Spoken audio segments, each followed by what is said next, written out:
ఇల్లు కూలుస్తున్న రేవంత్ రెడ్డి సర్కార్ను కూల్చే వరకు ఉద్యమం చేస్తామన్నారు మల్కాజ్గిరి ఎంపీ ఈటల రాజేందర్. రేవంత్ రెడ్డి లాంటి సీఎం ఇంతకు ముందు ఉంటే హైదరాబాద్లో బస్తీలే ఉండేవి కాదన్నారు. ఇందిరమ్మ రాజ్యం అంటే ఇల్లు కూలగొట్టడమా అని ప్రశ్నించారు.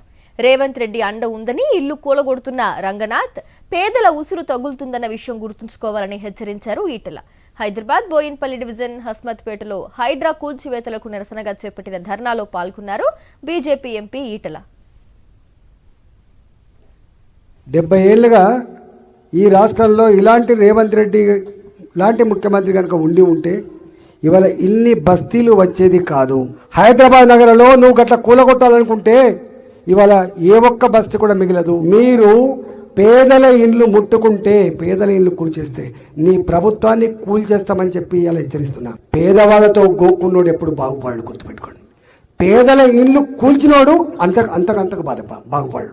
రంగనాథ్, ఇవాళ నువ్వు అనుకుంటున్నావు నీకు కోర్టు ఇన్నిసార్లు మొట్టకాయలేసినా, ఇన్నిసార్లు నిన్ను మందలిచ్చినా కూడా నువ్వు అనుకుంటున్నావు రేవంత్ రెడ్డి అండ ఉందని చెప్పి అనుకుంటున్నావు. కానీ ప్రజల శాపం ఉంటుందనే విషయం మీరు మర్చిపోకండి.